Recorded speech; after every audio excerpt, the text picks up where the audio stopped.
And these tomatoes are huge. Look at this one.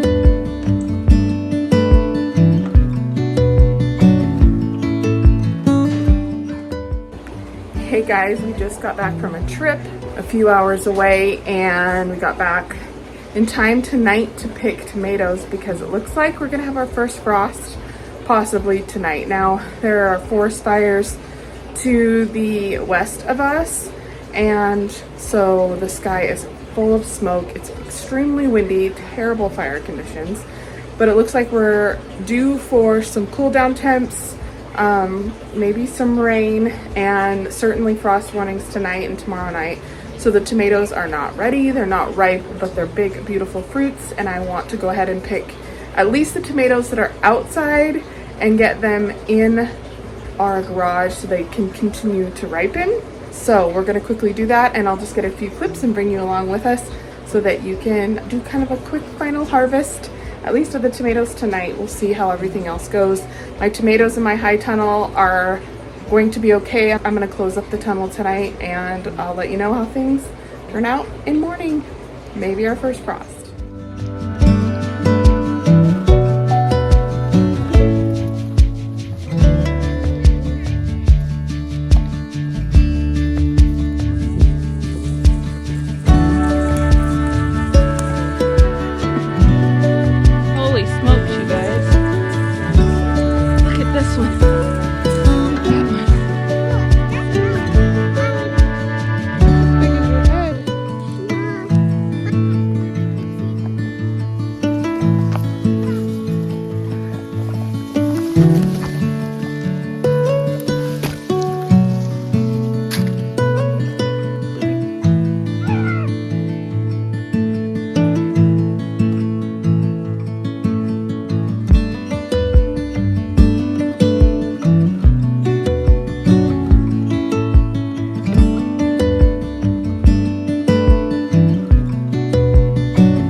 Indeed got all the tomatoes in the garage, as you can see, and Miss Maddie is quite proud of her large zucchini and extra large tomato.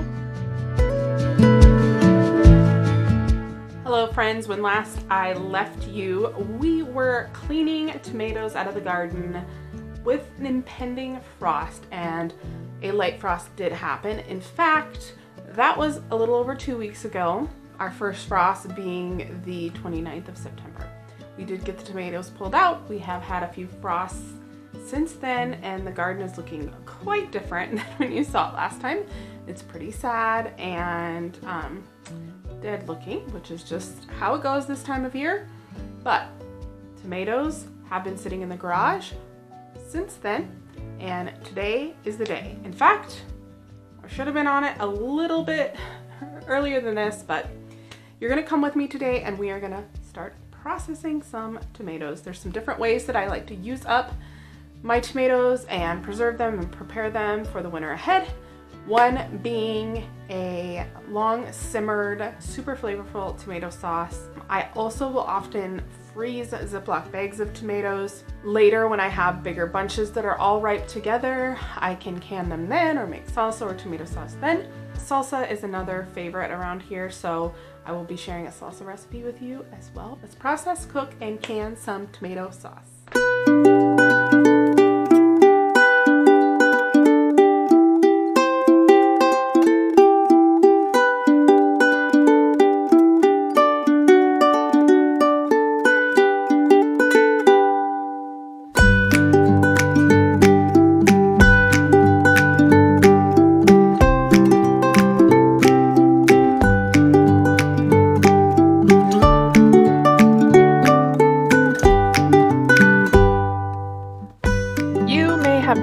a lot of my videos, I often have little helpers, and I love it.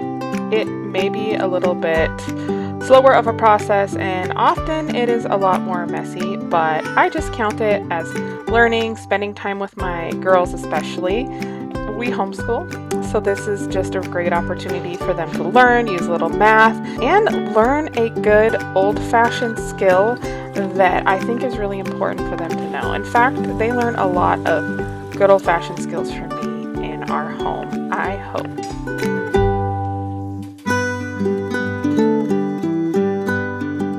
This first recipe is going to be home canned tomato sauce. Now this recipe that I'm using is actually from Prairie Homestead, a Jill Winger recipe, so I will share the link in the video description below. There's going to be some salt, some sugar, some seasonings in this. I know a lot of people often will just can their tomato sauce plain, but I do like to add a few flavorings, and it's just ready to go for pizza or spaghetti, which is what we most often use it for. But home canning like this can last on the shelf for years, and it's just a great way to use those wonderful homegrown tomatoes, especially paste tomatoes. It's obviously really good, as you can tell. We're using a combination of paste tomatoes, a few slicer tomatoes, and some cherry tomatoes today. Often recipes will call for blanching or a quick boil of the tomatoes before you make the sauce, but I am using a food mill today, which actually makes the process a lot easier. It will remove the seeds, it will take out some of the core, and also the skins. You can see the skins just kind of come right off, and a lot of the pulp and the juice is squeezed through the food mill. Good job. Nope. Lay it down like this, and then cut it. So your finger's not there, okay? Food mill really cuts down on the blanching, coring, seeding process, and I just run mine through raw. If they're a softer tomato, you can just run them through raw and skip a lot of the steps that make it tedious. But I did remove the handle and attached a drill to the barrel of the mill to just make the process a little bit quicker.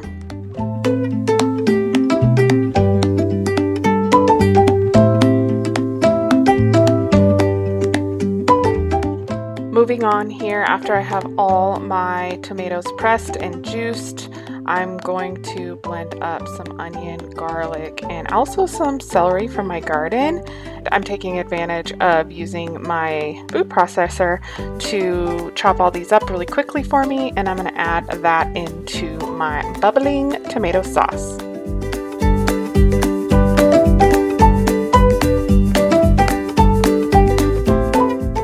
Some dried basil, oregano, brown sugar, little salt, little pepper also goes in here.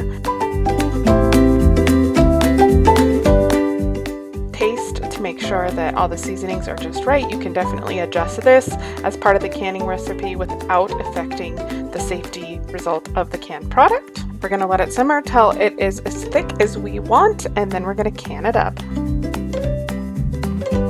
Actually, what we are really going to do here is make pizzas, because what better way to test out your homegrown, homemade tomato sauce than to make homemade pizzas. So I made a sourdough pizza crust early in the day, and we're making pizzas for dinner.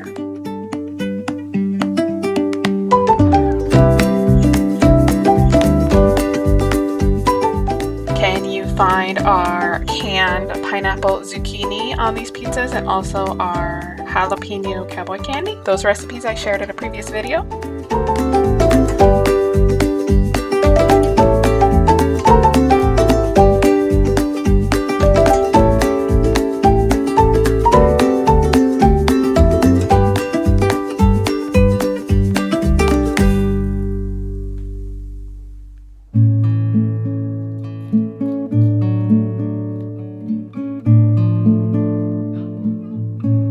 How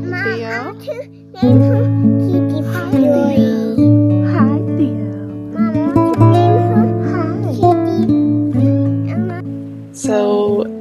end of October, the garden is looking pretty dead. Today we're going to be picking all the rest of the tomatoes in the tunnel, and we'll be making salsa, sun-dried tomatoes, tomato soup, and canned tomatoes with the rest of the tomatoes. Gone. Till next summer. It's just how it goes.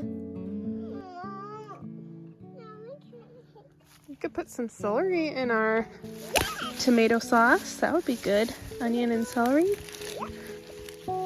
Snapdragons are still going strong. Should we pick them? Make a pretty little flower. Blueberry. Blueberry. Oh.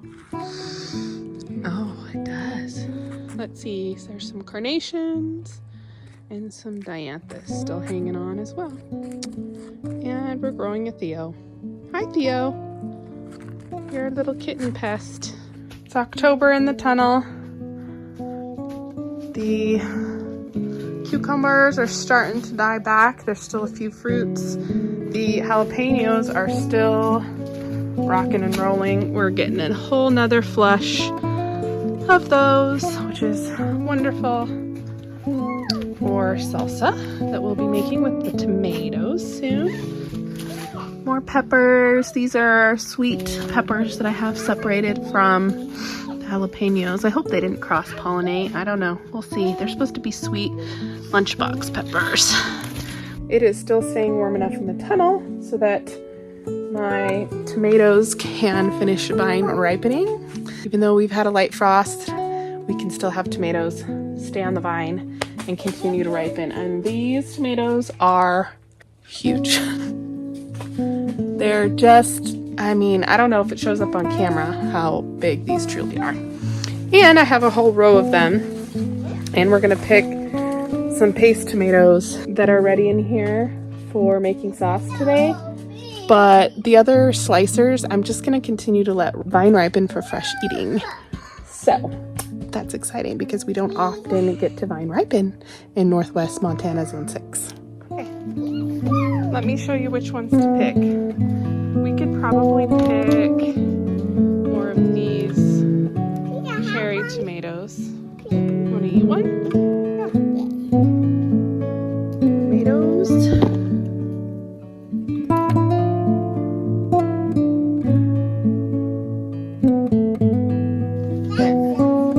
There's a lot of paste tomatoes over here. This was the San Marzanos.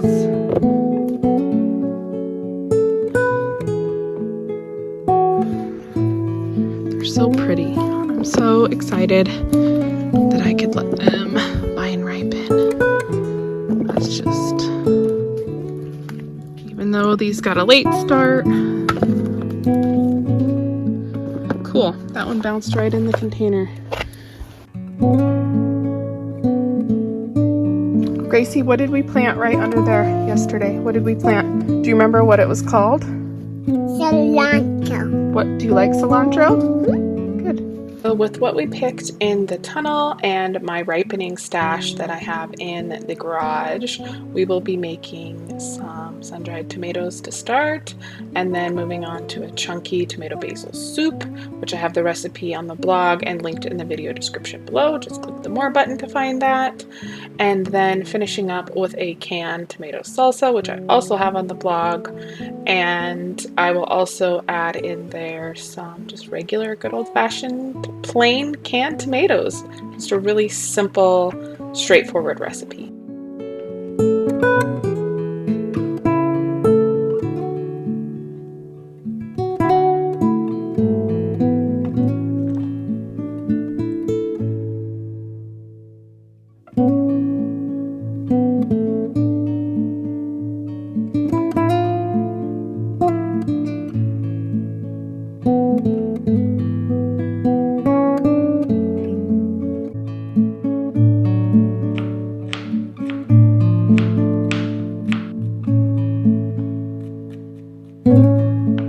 I cannot think of anything quite as comforting as homemade tomato basil soup with a grilled cheese sandwich on a cold, wet day. We've been having lots of cold, wet days lately, and so this tomato soup will fit the bill for sure. Now I'm making this recipe. This is my recipe that I've written and published on my blog, but I am making it a little extra chunky today, chunking up, peeling, and roasting some tomatoes in the oven to add to this soup. I'm also using some of our tomato sauce that we had canned, but I had a little bit extra left in a container. We're using that as the base of this soup. It is so good. It's got heavy cream. It's super warming, comforting, creamy, delicious. You're gonna love it. It's a must make for sure.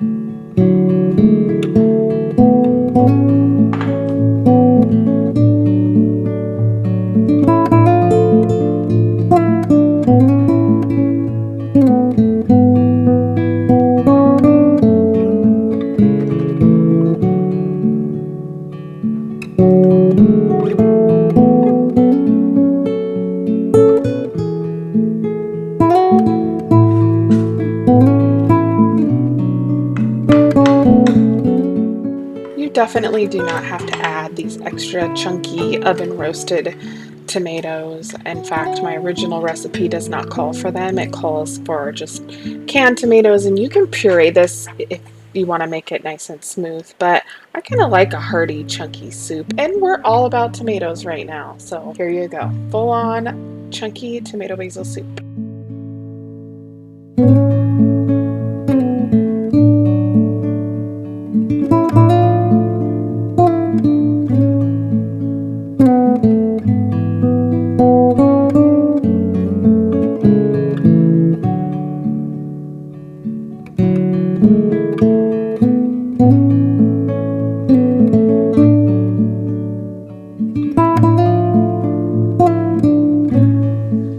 This tomato preservation recipe, with the exception of probably the sun-dried tomatoes that I make, is probably the easiest. I'm going to just simply can some super ripe tomatoes that have been sitting and ripening in my windowsill. They're soft and need to be taken care of, and I don't have a lot of time on this day, so what I'm going to do is just have them, pop them in the oven and roast them at 400 for about 20 minutes until they're nice and soft and the skins are coming off. I'm going to peel those skins off and just put them in a jar with some citric acid and process them. It takes about 85 minutes in a water bath. I'm using my steam canner and they're done. I had enough for about 2 quarts, and what you see me doing here is I'm actually scooping out the seeds out of these slicer tomatoes and saving seeds.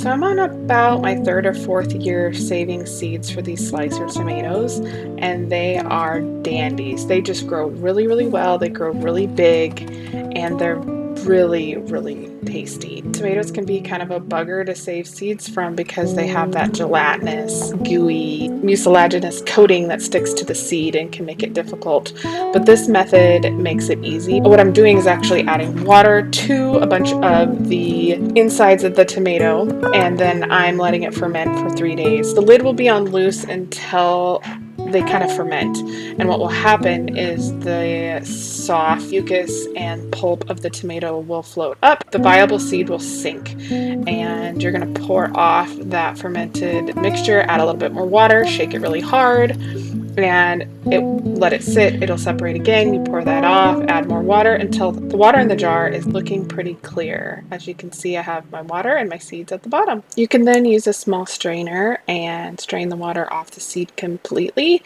and lay the seeds out on a paper towel or a piece of paper and just let them dry completely before you package them up and label them, and you can use them for next year and continue to save seeds over and over again. Now, they do say that you can basically create your own variety of tomato by doing this. They may have started out a hybrid, but the tomatoes will grow, and if you harvest the seeds that are prolific, you will eventually grow a variety of tomato that knows your soil and your weather conditions and is kind of prepped and primed and ready to go to just really thrive in your area. So definitely select the big healthy fruits to save seeds from.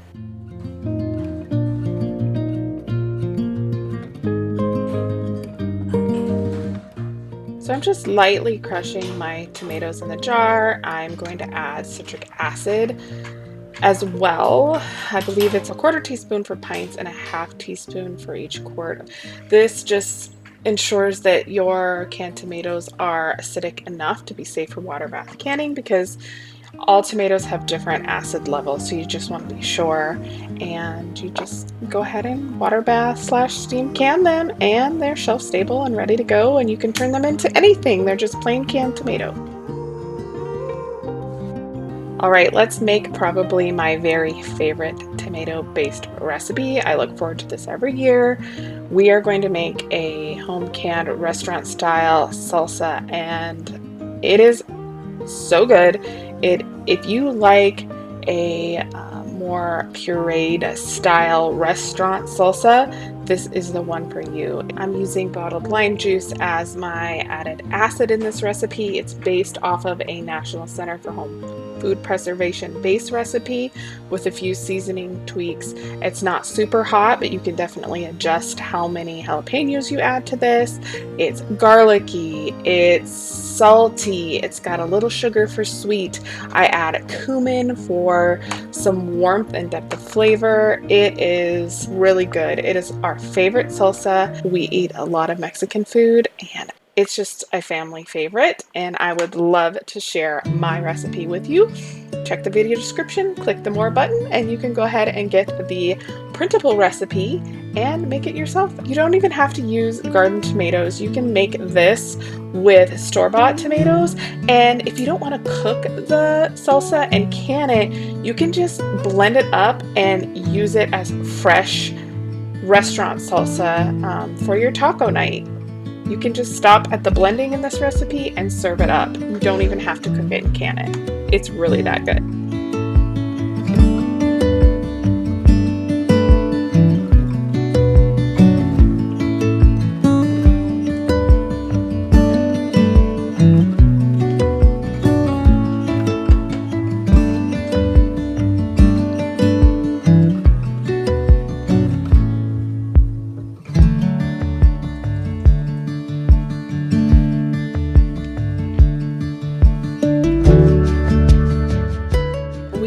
Quadruple batch of salsa this day, and we enjoyed some fresh and canned some up to put on the shelves, and it's just a wonderful feeling to have most of my 2024 tomatoes put up and on the shelf ready to use in lots of delicious recipes.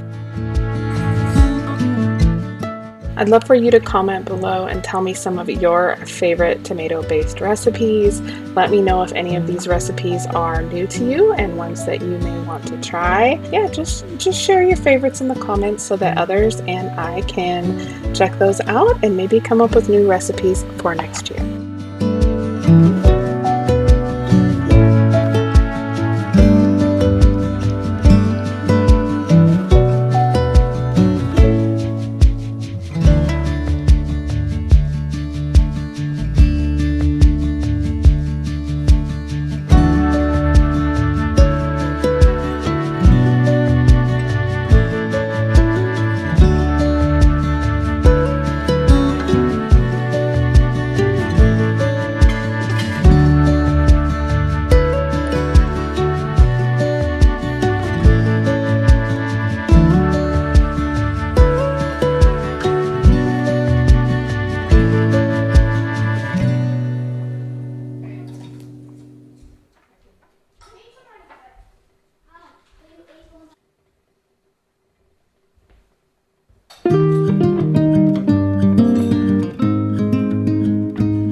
wipe down shelves and prepare to store our canned tomato products. I always recommend storing your canned goods with the rings removed. This is for a couple different reasons. One is the ring can actually hold the lid down and conceal a lid failure, which you'd want to know about. So the product may go bad and the seal fail and you wouldn't know because the ring is on. The other reason is there could be moisture under the ring, and that can cause the ring to actually rust and stick to the jar itself. So wipe down your jars and store them. Make sure they're nicely labeled and dated. Here's a little hack for you for storing those rings. They can be a pain in the neck to put in drawers or even find a good way to keep them organized. But for years I've been using a bungee cord, and it works great for storing a lot of rings at once. You could actually even do 2 bungee cords, one for regular mouth rings and another for largemouth, and that would be even more organized. But there's a great tip for you.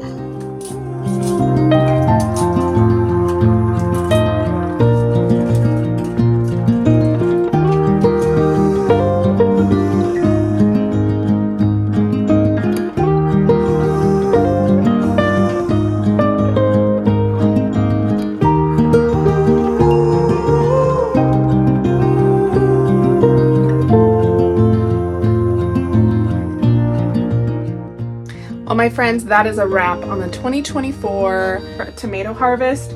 We made tomato sauce, we made tomato soup, sun-dried tomatoes, salsa.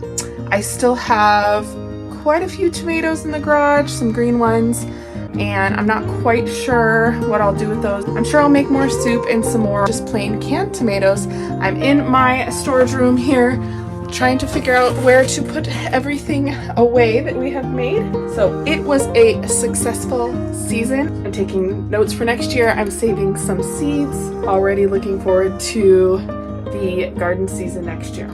If you want any of these recipes, whether they're mine or whether I've got them other places, definitely click that more button and I'll share the links to the recipes that I've used. I want to thank you all for being here. If you like videos like this, definitely hit the subscribe. I do lots of from scratch cooking and preservation, and also gardening, a little home decor and thrifted home inspiration thrown in there. All right, time to make dinner. I want to thank you for being here, and I'll see you next video. Bye, friends.